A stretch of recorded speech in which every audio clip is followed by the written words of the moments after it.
Four pitchers combined for the shutout. Trey Turner comes through again. And the Phillies walk away with 2 out of 3 from the Brewers in Milwaukee on the Florida. Welcome, everybody, to the Fighting's Final here on the It's a Wrap Sports Network. Which boy, Matty B, on the call as I warm you up for a big night here on the network. Big night around Delaware Valley. Big night around the NFL as the Eagles will get it going here in about an hour and a half. But in the meantime, you're with me because we got some baseball to talk about. Phillies' 81st win of the year. Huge. Another really character win. Things weren't working offensively yet again. A pitcher's duel, Peralta versus Suarez. As I mentioned, 4 pitchers combined for the Phillies in a shutout. And the offense came through when it needed to. And then, of course, I'd be amiss if I did not mention the contributions both negatively and positively of Harrison Bader today, robbing the home run in the bottom of the 9th inning over the wall. Makes the beautiful circus catch, preserving that lead, preserving the game, preserving the shutout. And Yohan Duran gets the save as I can honestly say here. And again, I'm big on, I'm not big on saying I made mistakes at all, but I am big on giving credit where it's due. And for the first time in Dave Dombrowski's Phillies life, it seems like the trade deadline moves have actually worked. Up to this point, at least, as both of them, Bader and Duran, keyed very beautifully in this win. 2-0, 2 out of 3. What's going on, everybody? How's everybody doing on this again, the appetizer, if you will, to the main event on the docket tonight? Eagles Cowboys from the link. Don't forget, when the clock goes quadruple zero, you don't need to be anywhere but here for the Birds Flyby, Eagles Cowboys post-game edition. Steve Fuentes will be with you as he'll begin his journey in 2025, breaking down Eagles, Cowboys, but on the first baseball, I guess. So my impressions of this game were I was not feeling the offense yet again. I had a whole other shtick I was going to go on to this show with tonight. If they hadn't found a way to break through. I don't need 9 runs. I don't need 11 runs. I don't need 14 runs. I need a run. And it looked like Peralta was dealing. I'll give him the due for that for him today. He was pitching. He's pitching his ass off. But he was labored. The Phillies did not necessarily get blown out by him. I mean, they were getting to him. I mean, Peralta's final line was only 5 innings, 2 hits, 3 walks. I mean, they walked 3, but he walked 3. But he struck out 8. And just some bad at-bats for the Phillies. The Phillies hitters in general. I'm going to go into this here right now, I guess. Once again, getting nothing from that middle of the lineup. Schwarber was 0 for 3. Harper 0 for 3. I know it's not part of what the tribe expects. And I know it's not a popular stand to take. And I know I'm not the only one who is going to take the stand. I've seen enough of Bryce Harper, man. I honestly have. What does Bryce Harper bring to this baseball team? If he's not hitting home runs, he ain't hitting. Another Oberger today for Bryce. And I don't want to hear, he's slumping. The guy's been slumping since 2023. When is he going to get out of that slump? It's been going on now 3 seasons. I'm going to say it, man. I think the Padres made out on that whole sweepstakes between Machado and Harper. I wouldn't mind seeing Manny Machado in Philadelphia.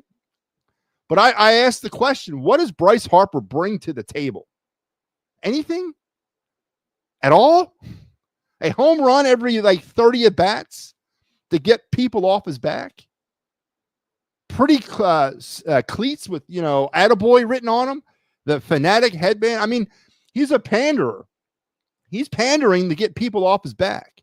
But I'm getting absolutely I'm not getting it. The Phillies are getting absolutely nothing out of that $300 million investment.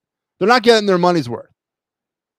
And I'm sorry, man. It's the reality. And again, I know it's not a popular take on it, but what in the hell does Bryce Harper bring to the table since 2022?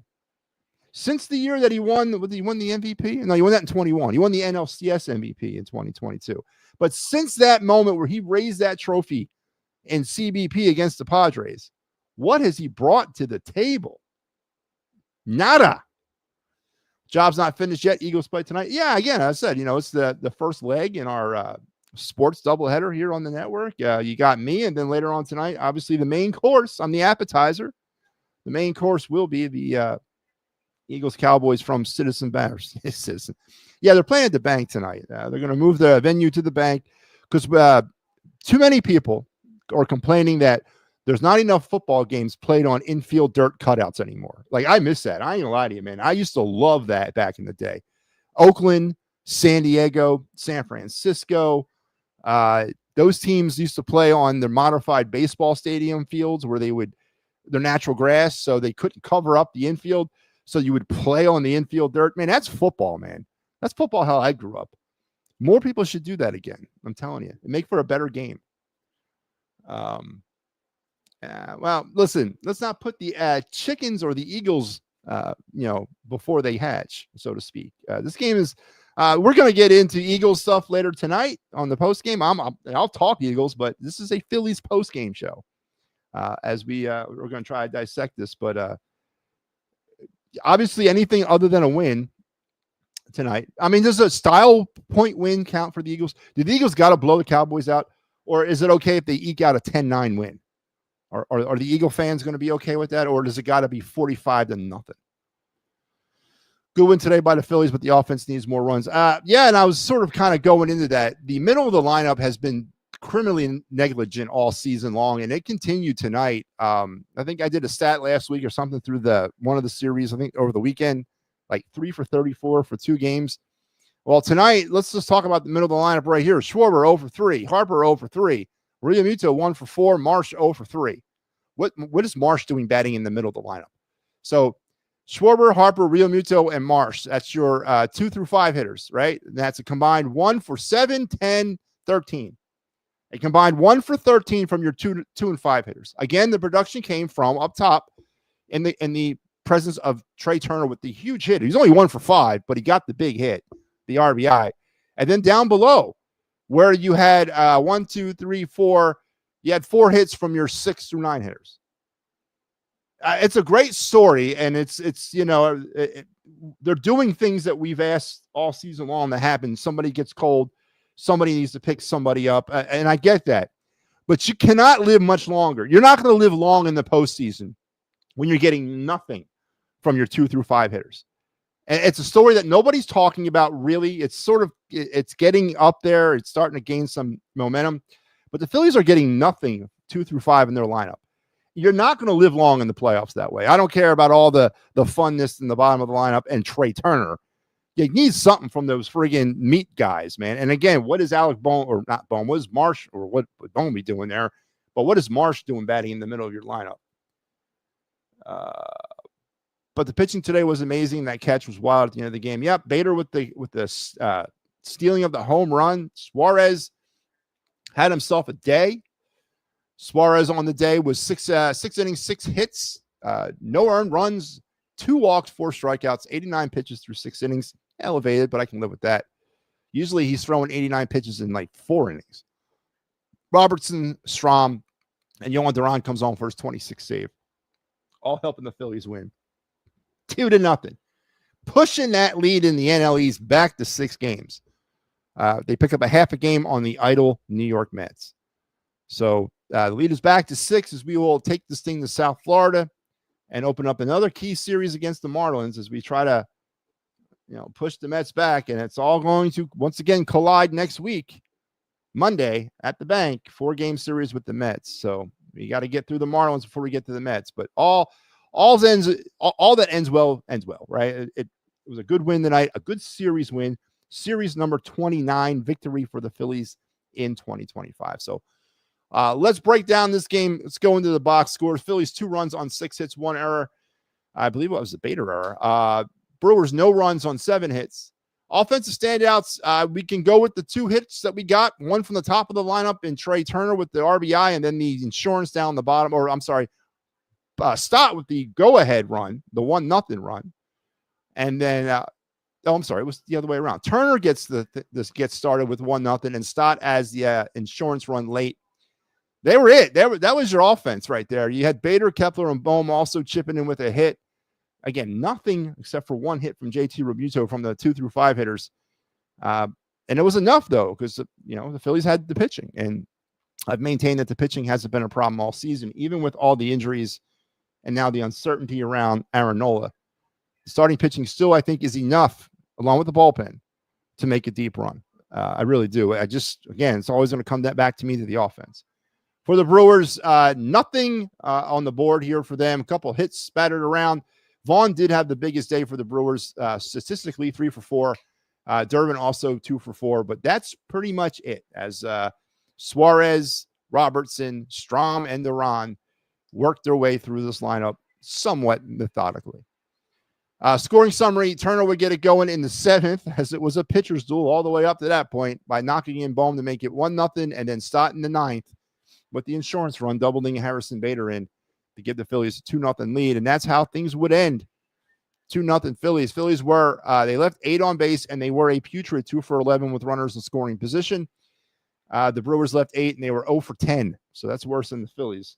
0 for 10 with runners in scoring position, and there you go. That's how you get to 2-0. Lead is back up to 6 in the National League East. Win number 81, 28th series win for the Phillies this season, as now they'll move on to South Florida and play the Marlins. The Brewers had a guy at second and third with no outs and didn't score anything. Ranger danger is awesome. Yeah, but Phillies also had runners at first and third a couple times, first, second, and third, and didn't score anything. So I get what you're saying. I've never had a problem, Eagles fan, with the starting pitching all season long. As a matter of fact, over the last 3 years, I've never had a problem. I've never gone into the offseason thinking, God damn, if we just had more pitching. That's never come out of my mouth. The pitching's there, even with the uncertainty, even with the issues surrounding Aaron Nola, no Zach Wheeler. You bring in Walker Buehler. What's he going to be? What can he provide you for the stretch run in the playoffs? What's Taijuan Walker going to be day to day? I mean, even with all that, to me, the pitching is not the issue. I think there's still enough there. It always comes down to me with the damn offense. And 2 for 11 with runners in scoring position, getting absolutely nothing out of your 2 through 5 hitters. That's not going to work, man. And I'm sorry to say that. It's just not going to work. You're going to scratch out a couple wins here and there because your pitching is going to pick you up. But there's going to be those opportunities where you have to actually hit your way to a victory. And I know they did it earlier in the series, coming back from that 5-1 deficit or 4-1, whatever it was, and they took the game. But more so than not, what we have seen from this Phillies team all season long, and 24 and 23 as well, is an offensively anemic team, especially from that middle part of the lineup. And people like to sort of get themselves to sleep at night by saying, well, the bottom of the lineup picked them up, or Trey Turner picked them up. And they're right. And it's been that has happened a lot for this team. But in the postseason, you need more from your 2 through 5 hitters than 1 for 13. You need more. You just need more. They're batting in that position for a reason. Since the 4 home run night, what the hell's happened to Kyle Schwarber? What's happened to him? Since winning the NLCS MVP in 2022, what has happened to Bryce Harper? Again, these are honest questions that need to be answered. And these are the guys you're paying the money. These are the guys you got positioned in your lineup to carry you through these types of situations, and you're getting nothing from them. You're absolutely getting nothing. Now, I'm not going to bash on Schwarber. He's had an amazing season. But does his MVP talk kind of quell down a little bit because of this recent little drought he's on? I mean, I haven't heard anybody talking MVP lately, but what's going on with Bryce Harper? I want to know. I want somebody out there to tell me why Bryce Harper is not living up to the $300 million the Phillies are paying him. And am I off base by saying that he's not living up to it? I don't think I am. Hey, the Brewers had a guy. Oh, yeah, they're done. It's baseball, though. Lots of good players will struggle. And, get the hell out of here. Come on, man. Don't come at me with that nonsense. Don't give me So, Eagles fan, I know you're new to this, so I'm going to treat you with kid gloves. But, so Eagles fan, welcome to this show and welcome to the network. And with this comment, it's baseball, though. Lots of good players will struggle in lots of games, and sometimes they have a good game. With this comment, my friend, you have earned a spot in Big Al's Excuse Emporium. That's right, fans. Remember Big Al's Excuse Emporium? Serving all of your Philadelphia sports reality issues since the summer of 2024. Big Al's Excuse Emporium. If you are having problems dealing with the reality that is your Philadelphia sports teams, don't worry, because you don't have to. At Big Al's Excuse Emporium, we got you covered. Everything from Bryce Harper is struggling. He's in a slump. He'll come out of it.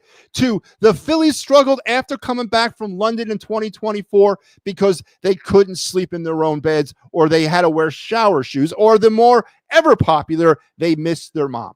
So, Eagles fan, welcome to Big Al's Excuse Emporium. New for the fall of 2025 on aisle 4, it's baseball. Though lots of good players will struggle in lots of games, and sometimes they have a good game. That's right, folks. Aisle 5 right now at Big Al's Excuse Emporium. That's right. That's Big Al's Excuse Emporium, serving the Delaware Valley since the summer of 2024. Bring the kids. We got bouncy houses, slushies, hot dogs, anything that you need, as well as satisfying your reality issues. Come on down to Big Al's Excuse Emporium now. Mention Matty B's name at checkout and save 20% on your purchase. So welcome. You're officially baptized into the network, Eagles fan, because you earned your way into Big Al's Excuse Emporium. So congratulations, my friend. I'm glad you have a good, I'm glad you can take it for what it's worth. I appreciate that. But I'm not buying that, man. All right. I ain't buying that. Because everybody gives me that, but no one gives me the like the other answer. Like, whoa, really? So you're telling me, and I get it, it is baseball, and that's also on aisle 17 of Big Al's Excuse Emporium. It's baseball. I get all that, but we've been talking the same thing about the same player since let's buy it what it is, since the end of 2022. When are we going to come out of that? So I'm not, you're not going to get that one by me, man. That's just not going to happen. But welcome, Eagles fan, to the network. You're officially part of the It's a Wrap Sports Network, my friend, with that one. All right, let's go to my Broad Street bottom line.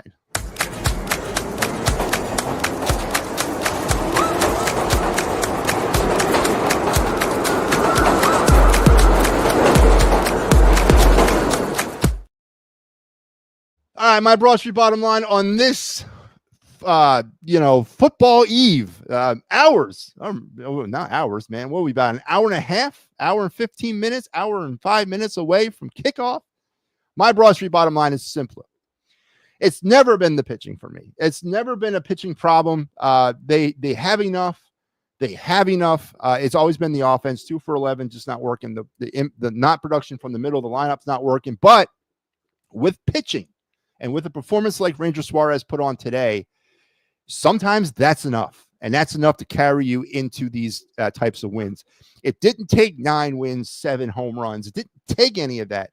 It took 1 run, and they made it hold up. Is it the best way to go about your business? Probably not. But it's a way, and it's a win, and it's a good win. It's a win against a team that's chasing you, or you're chasing them. I think the Phillies are behind the Brewers for number 2. What is it in the NL? Whatever they're doing. Or they're chasing them for the number 1. So that's key. And you take 2 out of 3. You lost the season series. That doesn't mean anything, but you lost the season series, but you took 2 out of 3 on the road against a very good Milwaukee Brewer team. I don't think they're that good, but they're good. So the pitching went a long way. And to me, that's never been the problem with this baseball team. So there's my Broad Street bottom line. The pitching was enough. And even today with the offense being what it is, it was still enough. All right, let's go around the bases.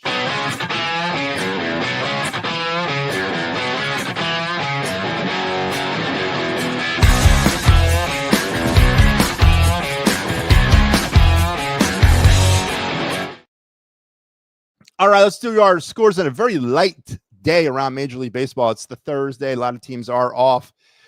Games that are currently ongoing, it is nothing. Dodgers Pirates in the bottom of the second in Pittsburgh, and that's it. The rest of these games will get underway a little bit later on. Guardians are in Tampa to play the Rays at George Steinbrenner Field. The Angels are in Kansas City to battle the Royals. The White Sox in Minnesota to take on the Twins, and the Yankees in Houston to battle the Astros. And today in Milwaukee, the Phillies, 2-0 winners, take the series from the Brewers. The Phillies will be back at this tomorrow in South Florida against the Miami Marlins.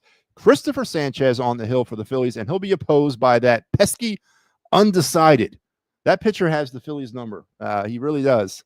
It's been a real struggle battling undecided, but that'll be the matchup tomorrow in South Florida. 7:15 is your first pitch time from, I don't even want to, it's not Joe Robbie Stadium. I'm so out of touch. I know it's not Joe Robbie. Where are they? Is it Lone Stadium or something like that? Whatever, wherever they play at in Miami. And here's your Fightings final lineup for the Marlins series. Big Al will be with you tomorrow. Mike Laro has you Saturday. Mike's pulling another double day on Saturday, doing Penn State action in the afternoon and then coming in at night to do the Phillies Marlins. And I got you on Sunday to wrap up the series and also to do the Down on the Phillies Farm segment, the best part of my week, honestly. So there's your Marlins series. Went with the old school Florida Marlins logo. Went with the old one. Probably could have made that bigger, though. And this was your Brewer series. We don't need to see that anymore. So, all right. One more piece of business. I do have to plug some things, and let's get around the base. Or not around the bases, but let's plug some stuff. Yes. You're all wondering when the hell I'm going to shut up so we can get on with the big time Eagles-Cowboys tonight.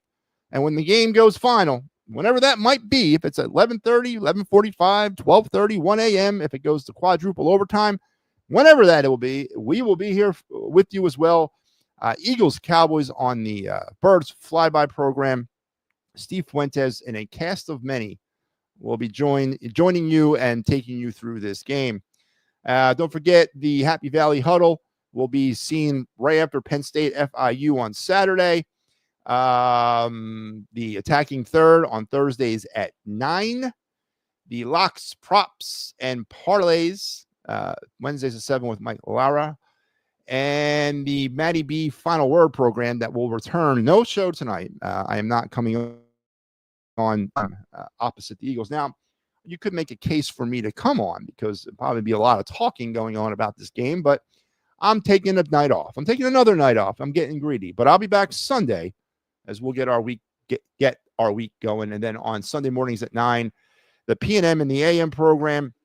And new to the network, or I should say on Thursdays at 7, the Birds Blast with Kyle Quinn. And this is new to the network, the Steel City Sunday podcast in the finest in Pittsburgh Steelers pre- and post-game coverage has joined the network. They will be launching on Sunday. So look for them Sunday morning-ish at some point for pregame, and then right after the Steelers and Jets game on Sunday for postgame. So busy time on the network. A lot of stuff going on. Phillies are winners today. And that's going to do me. Thanks for joining me. Win number 31, by the way, as your host. So that's always good. I'm coming for Mike, man. I'm going to take him down. And we will talk. I'll see you again on Sunday, both with the final and the final word. And please be hanging around because we got a lot going on the network. A lot of stuff happening. And before I go, I got to hear from one more person. Mr. Harry the K. You know what I need. You got to give it to me. He has high hopes. He has high hopes. He has high apple pie in the sky hopes.